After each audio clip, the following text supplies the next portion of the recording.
इस कक्षा में सभी बच्चों का स्वागत है। आज हम जो है निर्देशांक ज्यामिति के बारे में अध्ययन करेंगे। यह जो है बहुत ही इंटरेस्टिंग चैप्टर है। यह परीक्षा के दृष्टिकोण से भी बहुत ही महत्वपूर्ण है और एग्जाम में भी इससे बहुत ही क्वेश्चन पूछे जाते हैं।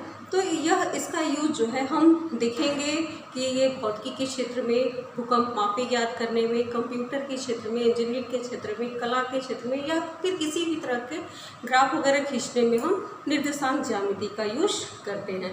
इसके पूर्व हम लोगों ने क्लास 9th में यह जान लिया है कि किसी एक तल में किसी भी बिंदु की स्थिति को प्रदर्शित करने के लिए या निर्धारित करने के लिए हमें निर्देशांकों की ज़रूरत होती है। उन निर्देशांकों में हमने यह बताया था कि हमारे पास दो निर्देशांक होते हैं, एक्स अक्ष और वाई अक्ष। एक्स अक्ष को हम कर लोग कहते हैं भुज और एब्सिसा इंग्लिश में बोलते हैं, एब्सिसा, और वाई अक्ष को बोलते हैं कोटि, ऑर्डिनेट। तो एब्सिसा और ऑर्डिनेट होता है। ये चार चतुर्थांश होते हैं, प्रथम चतुर्थांश, सेकंड चतुर्थांश, थर्ड चतुर्थांश और फोर्थ चतुर्थांश। इसमें हम निर्देशांक में यह जो है हमारा साइन चिन्ह, इसमें प्लस प्लस होता है। प्लस प्लस का मतलब कि एक्स अक्ष, पहले हमें जो भी बिंदु निर्धारित करना होता है वो हम एक्स अक्ष पे निर्धारित करते हैं, उसके बाद हम वाई अक्ष पे। तो एक्स यहाँ पर पॉजिटिव है, सब पॉजिटिव है तो ये प्लस हो जाएगा, वाई भी पॉजिटिव है तो यह प्लस हो जाएगा। सेकंड में पहले एक्स अक्ष निगेटिव में है तो सेकंड का कोऑर्डिनेट माइनस और यह प्लस है तो ये प्लस हो जाता है। थर्ड कोऑर्डिनेट में यह भी एक्स अक्ष में माइनस है और वाई अक्ष में माइनस है तो माइनस और माइनस हो जाएगा। और फोर्थ कोऑर्डिनेट में आपका एक्स अक्ष तो प्लस है लेकिन वाई अक्ष माइनस है। तो इस तरह से हम साइन चिन्ह को प्रदर्शित करते हैं और यह दिखाते हैं कि अगर इस कोऑर्डिनेट में अगर हमें 2,3 निरूपित करना है या दिखाना है तो हम 2 एक्स अक्ष पे यहाँ से 2 दी डिस्टेंस और वाई अक्ष पे हम 3 जाएंगे तो 2,3 हम यहाँ दिखा देंगे। अगर हमें यही -2,3 दिखाना हो तो -2 का मतलब हम सेकेंड चतुर्थांश में जाएंगे तो -2 और 3 तो यह मिल जाएगा हमें -2,3। तो इस तरह से यह पॉइंट, यह बिंदु जो है सेकेंड चतुर्थांश में आपको प्राप्त हो जाएगा। अगर हमें अगर -2,-3 देता है तो एक्स अक्ष माइनस चलेंगे और वाई भी माइनस चलेंगे और यहाँ पर आपको मिल जाएगा -2,-3। तो इस तरह से ये हम तीसरे चतुर्थांश में, जब दोनों माइनस में रहेगा तो हम थर्ड चतुर्थांश में आ जाएंगे। और चौथे में अगर आपके पास +2 है और -3 है तो आपका 2 - 3 तो हम कहेंगे कि यह जो बिंदु है वो चौथे चतुर्थांश में होगा। इस तरह से बिंदु का निर्धारण करने की जानकारी हमें पूर्व क्लास में ही हो चुकी है। अब हम देखेंगे आगे हमारा क्लास 10th में जो टॉपिक है वो इन बिंदुओं को जब हम निर्धारित कर लेते हैं तो इनके बीच की दूरी हम कैसे निकालेंगे यह देखेंगे, या इन बिंदुओं को मिलाने से अगर त्रिभुज बनता है तो उस त्रिभुज का क्षेत्रफल क्या होगा। और तीसरी चीज़ हम ये देखेंगे कि दो बिंदु को मिलाने पर इसको अंतर विभाजन और वाय विभाजन के सूत्र की जानकारी हमें क्लास 10th में होगी। तो सबसे पहले हम देखेंगे दूरी सूत्र। तो यहाँ पर हम दूरी, दो बिंदुओं के बीच की दूरी के लिए हम दूरी सूत्र की बात करेंगे। तो दूरी सूत्र के लिए हम डिस्टेंस की बात करते हैं। तो अभी हमने यह कहा कि अगर हमें यह जो आपका है यहाँ से हम 2 डिस्टेंस लें, फिर से फिगर ड्रा कर लेते हैं। अगर कोई कहता है कि मूल बिंदु से, अगर कोई भी मूल बिंदु से यहाँ 5 का डिस्टेंस चले, 5 किलोमीटर चलता है तो, और पूर्व की ओर 5 किलोमीटर पूर्व की ओर, तो ये हमारा ईस्ट हो गया, ये पूर्व हो गया एक्स अक्ष पर, और ये आपका वाई है एक्स डैश और ये वाई डैश। तो पूर्व में 5 किलोमीटर चला, उसके बाद जो है कह रहा है कि 3 किलोमीटर उत्तर की ओर चला। तो ये पूर्व है, ये पश्चिम आपका हो जाएगा और ऊपर उत्तर मिल जाएगा और ये दक्षिण मिल जाएगा। इस तरह से होता है। तो पूर्व 5 किलोमीटर चला, उसके बाद उत्तर दिशा में वो 4 किलोमीटर चला। तो उत्तर दिशा में 4 चला तो हम उत्तर दिशा में 4 किलोमीटर ऊपर की ओर चले जाएंगे। तो अब यहाँ से वो ए पॉइंट से या बी पॉइंट पे आ गया तो पूछ रहा है कि इसकी स्थिति क्या होगी या इनके बीच की दूरी क्या होगी। तो यह एक तरह से आपका समकोण त्रिभुज बन जाता है और इनके बीच की दूरी निकालने के लिए हम जानते हैं पाइथागोरस प्रमेय से क्या होता है कि कर्ण का वर्ग, पाइथागोरस प्रमेय यह कहता है कि कर्ण का वर्ग बराबर आधार का वर्ग प्लस लंब का वर्ग। इससे हम अगर निकालते हैं तो हमको इसके बीच की दूरी प्राप्त हो जाएगी। ये आपका 4 है तो 4 का स्क्वायर और ये 25 प्लस 16 और यह मिल गया आपको OB स्क्वायर, ये मिल रहा है। तो यहाँ से आपको OB मिल जाएगा √41 41। तो इसकी वैल्यू हो जाएगी √41। तो हमें इस तरह से हम इसकी स्थिति को बता सकते हैं। लेकिन अगर ये कोऑर्डिनेट के रूप में आपको यह दिया हुआ है, यह दूरी न देकर के ये कोऑर्डिनेट के रूप में दिया है और कहता है कि आपको यह जो है आपका कोऑर्डिनेट बिंदु 2,3 और 4,5 इनके बीच की दूरी इनको दर्शाइए। तो इनको जब हमें दर्शाना होगा तो ये आपका मूल बिंदु है और यहाँ 1 2 3 4 5 यक्स अक्ष पे हम कर लेंगे, x x dash y y dash. तो 2,3 ये वाई अक्ष पे भी हम डिस्टेंस ले लेते हैं 4 5 इस टाइप से है। तो 2,3 तो 2,3 हमें यहाँ कोई पॉइंट मिलेगा, यक्स अक्ष पे 2 डिस्टेंस और वाई पर हम 3 चलेंगे तो 2,3 यह हमें प्राप्त हो गया। फिर दूसरा पॉइंट है 4,5 तो 4,5 तो यह डिस्टेंस हमें यहाँ प्राप्त होगा, यह हो गया 4,5। अब इनके बीच की दूरी हमें ज्ञात करनी हो। अब हम इसको कैसे ज्ञात करेंगे? तो इसको ज्ञात करने के लिए हम क्या करेंगे कि यहाँ से यह जो है यहाँ से इसको मिला देंगे और इसको भी मिला देंगे। मिलाने के बाद अब हम इनके बीच की दूरी यह निकाल लें। यह दूरी और इसकी जानकारी अगर हमें हो जाती है तो यह हम पाइथागोरस प्रमेय से ज्ञात कर लेंगे। तो यह दूरी हमारी कितनी हुई? यह पूरा 4 है, यह 2, तो इसकी वैल्यू क्या आ जाएगी 4 - 2 और y एक्सिस पर यह 5 है, 5 - 4 यह हमें प्राप्त हो गया।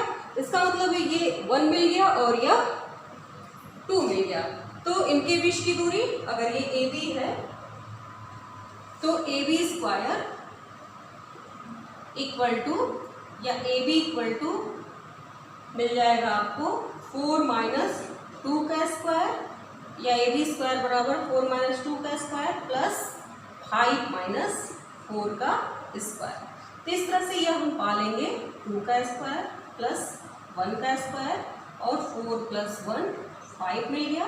तो इनके बीच की दूरी AB बराबर √5 हमें प्राप्त हो जाएगा। तो यह दूरी हमें मिल गई √5। यह हम इस तरह से ज्ञात कर लिए कि तब हमें यह 2 कोऑर्डिनेट अगर दिया हुआ है तो इनके बीच की दूरी निकालने के लिए हम इतना प्रोसेस करेंगे कि इसको पहले हम निर्देशांक ज्यामिति से अक्ष पे हम निरूपित करेंगे और देखेंगे कि इनका डिस्टेंस और इसका डिस्टेंस क्या मिला और पाइथागोरस प्रमेय की सहायता से हम ज्ञात कर लेंगे। अब यह जो हमने बताया इसको एक फॉर्मूले के रूप में अगर हमें कन्वर्ट करना है तो इसको हम इस तरह से भी डायरेक्ट हम फॉर्मूले की तरह ये दूरी सूत्र को बनाएंगे और उसका हम यूज करेंगे। कॉन्सेप्ट आपको क्लियर हो गया होगा कि यह कैसे आया और कैसे हम करेंगे। तो इसको हम फॉर्मूले के लिए बनाते हैं। अगर आपका ये एक एक्स एक्सिस हो गया और ये वाई एक्सिस हो गया, आपको 2 बिंदु दिया हुआ है। एक बिंदु दिया है x1 y1 और दूसरी बिंदु दी हुई है x2 y2। तो मान लेते हैं दोनों पॉजिटिव हैं, इसका मतलब प्रथम चतुर्थांश में होगा। तो x1 y1 हम यहाँ ले लेते हैं, x1 y1। दूसरी बिंदु है x2 y2 x2 y2 यह मिल गया। इनके बीच की दूरी हमें ज्ञात करनी है। यह जो है A है, ये B है। तो अभी हमने जो कॉन्सेप्ट बताया कि यहाँ से इस पर हम लंब डाल देंगे जिससे इसकी x अक्ष से दूरी आपको मिल जाए। तो यह x1 y1 है आपका, x1 और y1 है। x1 का मतलब कि x अक्ष से इसकी दूरी x1 है और इसकी दूरी x2 है, और y1 का मतलब कि ये y अक्ष की दूरी y1 है और ये y2 है। तो अब हम यह निकालेंगे तो यह कैसे मिलेगा, पूरा x2 है इतना, और यहाँ से यहाँ मूल बिंदु से यह हमारा x1 है। तो इसका डिस्टेंस मिल जाएगा x2 माइनस x1। x2 में से x1 माइनस कर देंगे तो यह मिल जाएगा हमें यह दूरी, और यह इसके बराबर है। अब इसको निकालने के लिए हम y2 माइनस y1 करेंगे, यह मिल जाएगा। तो यह पॉइंट आपका ए बी, यह मान लीजिए C है। तो हमें ए बी चाहिए, तो दो बिंदुओं की दूरी के बीच की दूरी तो हम लिखेंगे यहाँ पर, ऐसे लिख देते हैं, बिंदु x1 y1 तथा x2 y2 के बीच की दूरी, तो इसकी दूरी हमें ज्ञात करनी है। तो यह दूरी होगी ए बी का स्क्वायर बराबर आपको मिल गया कितना, ए सी का square plus B C square, और यहाँ से हम प्राप्त कर लेंगे ए बी स्क्वायर और x2 माइनस x1 का square plus y2 minus y1 का स्क्वायर। तो इनके बीच की दूरी, हमें दो बिंदुओं के बीच की दूरी का फॉर्मूला यह प्राप्त हो गया, under root x2 minus x1 का whole square plus y1 minus y2 का होल स्क्वायर। तो दूरी फॉर्मूला, दूरी सूत्र, यह हम एक तल में स्थित अगर कोई निर्देशांक है तो हम इस दूरी फॉर्मूले से यह जो है इसका यूज करेंगे। तो हमने यह देखा फर्स्ट चतुर्थांश में है, पहले चतुर्थांश में। इसी तरह से यह बिंदु पहले से दूसरे में भी हो सकता है, दूसरे से तीसरे से में भी हो सकता है। तो यह पॉइंट कहीं भी हो, उनके बीच की हमें दूरी निकालनी होगी, तो हम इसी फॉर्मूले का यूज करेंगे। इसका हम यूज देखते हैं किसी एग्जाम्पल के माध्यम से। एक क्वेश्चन लेते हैं,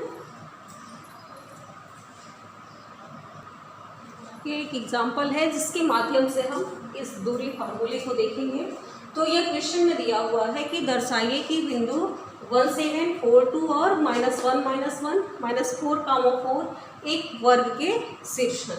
तो यह हमें दिखाना है। तो ये चारों बिंदु एक वर्ग के शीर्ष होंगे।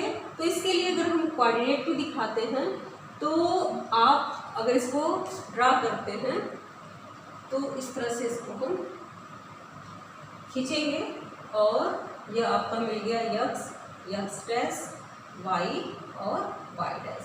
ग्राफ पर हम खींचेंगे तो हर एक पॉइंट को सही से निरूपित कर पाएंगे। 1,7 तो हम लगभग में ले लेते हैं, 1 अगर यहाँ है तो 7 आपको इतनी दूरी पर मिल जाएगा। 1,7 4,2 तो 4, ये 1 2 3 4 यहाँ लगभग में हो जाएगा और 2 तो ये मिल जाएगा आपको 4,2। x अक्ष पे 4 दूरी और y पर 2। -1, तो x अक्ष पे भी -1 और y पर भी -1 तो लगभग में ये 1 -1 यहाँ पर आपको मिलेगा। -1, और -4, तो -4 है तो माइनस का मतलब ये सेकंड कोऑर्डिनेट में x ये माइनस है तो ये -4, +4 तो ये सेकंड में चला जाएगा।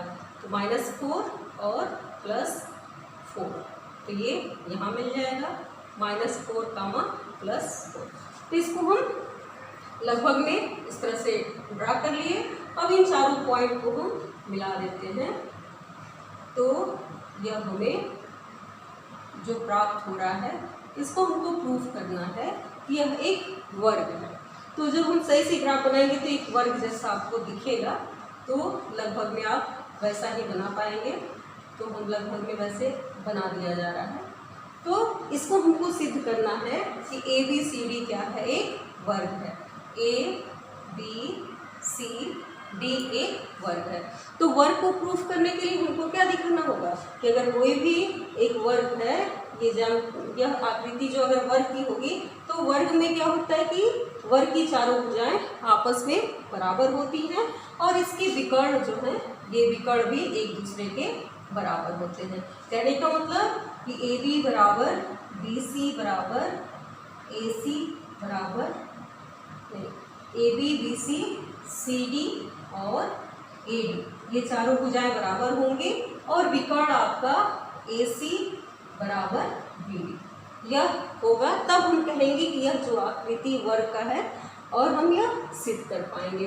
तो हमें पहले ए बी निकालना है, तो ये हमें दो कोऑर्डिनेट मालूम है, तो दो बिंदुओं के बीच की दूरी से ए बी, तो ए बी दूरी सूत्र क्या है, आप दूरी सूत्र का यूज करेंगे।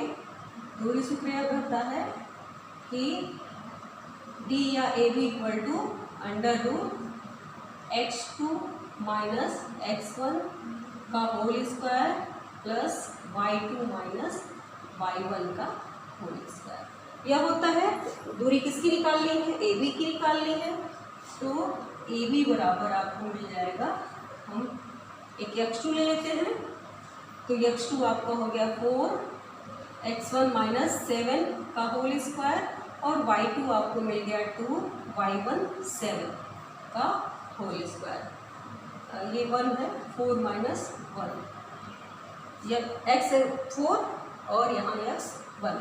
तो इस तरह से यह हमें प्राप्त हो जाएगा 3 का स्क्वायर 9 और यहाँ 6, तो ये 5, तो ये 25, तो 25 और ये मिल गया आपको 34, 34 मिल गया। ए बी हम निकाल लिए, इसी तरह से बी सी निकालेंगे, तो बी सी आपका हो जाएगा अंडर रूट -1 माइनस 4 का स्क्वायर प्लस -1 माइनस 2 का स्क्वायर।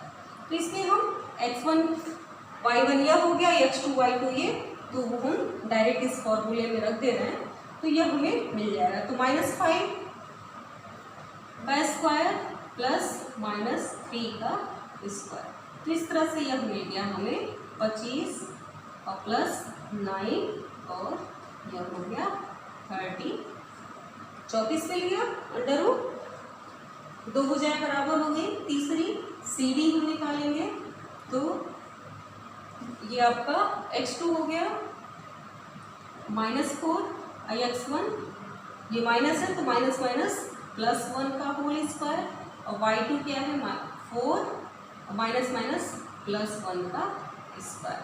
तो इस तरह से यह हम देख रहे हैं, ये मिल जाएगा -3, तो -3 का स्क्वायर कर देंगे और प्लस 5 का स्क्वायर, तो यह हमें मिल जाएगा 9 + 25 और ये अंडर रूट 34, यह भी मिल गया। 3 भुजाएं बराबर हो गई। अब हम चौथी भुजा देखते हैं, तो चौथी भुजा हमारी मिल गई ए डी या डी ए डी बराबर, या एक क्रम से लिखते हैं डी ए, कुछ भी लिखें वैल्यू वही रहेगी।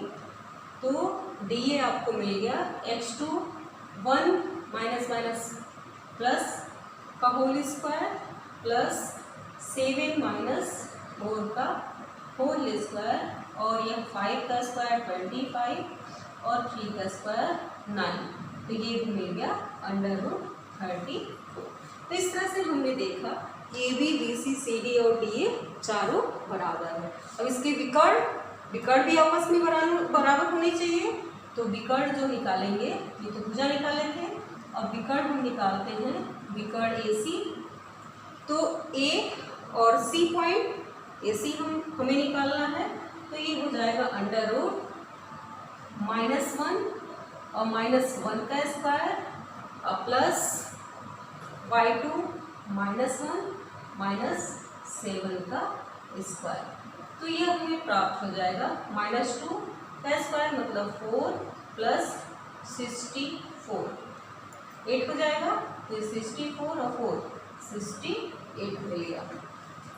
और दूसरा विकर्ण बी डी है, तो बी डी को भी इस तरह से निकालेंगे, तो यह हमें प्राप्त हो जाएगा बी आपका x1 y1 और ये B D x2 minus x1 का whole square plus y2 4 minus 2 का होल स्क्वायर। तो इस तरह से ये मिला 8 का स्क्वायर 64 प्लस 4 60 अंडर रूट 68। तो इस तरह से हमने यह प्रूफ कर दिया कि ये जो भुजाएं हैं, यह भुजाएं ए बी बराबर बी सी बराबर सी डी डी ए, ये चारों भुजाएं बराबर हैं। वो कितना आ रहा है? Under root 34। यह कितना मिला हमें? इसका मान अंडर रूट 34। और विकर्ण ए सी बराबर बी डी, यह हमें मिल गया अंडर रूट 68। तो इस तरह से हम कह सकते हैं कि यह जो चारों बिंदु दिए हुए हैं, जो चारों बिंदु के निर्देशांक दिए हुए हैं, यह जिस आकृति को निरूपित करेंगे वह एक वर्ग है। तो इस तरह से क्वेश्चन आपके बनते हैं कि कोई भी बिंदु दे दिया, अगर ये 3 बिंदु दिया हुआ है तो हमें सिद्ध करना है कि त्रिभुज है और यह त्रिभुज एक समबाहु त्रिभुज है। तो समबाहु त्रिभुज अगर वो कहता है तो इसमें क्या करेंगे कि तीनों बिंदु के बीच की दूरी निकालेंगे और देखेंगे कि अगर तीनों ये भुजाएं बराबर आ जाती हैं तो हम कहेंगे कि बना त्रिभुज क्या है? समबाहु त्रिभुज है। तो इस तरह से कोई भी आकृति बन जाए, आयत बन जाता है, तो अगर ये आयत होगा तो इसमें आयत की हम प्रॉपर्टीज दिखाएंगे कि इसकी लंबाई के बराबर होगी, चौड़ाई के बराबर होगी और विकर्ण जो है आपस में बराबर होंगे। तो इस तरह से अगर हमें ज्यामिति के अगर गुणधर्म की जानकारी है तो यह जो भी आकृति बनती है निर्देशांक ज्यामिति की सहायता से हम यह प्रूव कर पाएंगे कि यह किस तरह की आकृति बनी है और यह क्या है। तो हम इस तरह से क्वेश्चन देखते हैं एक्सरसाइज 7.1। कुछ प्रॉब्लम देखते हैं।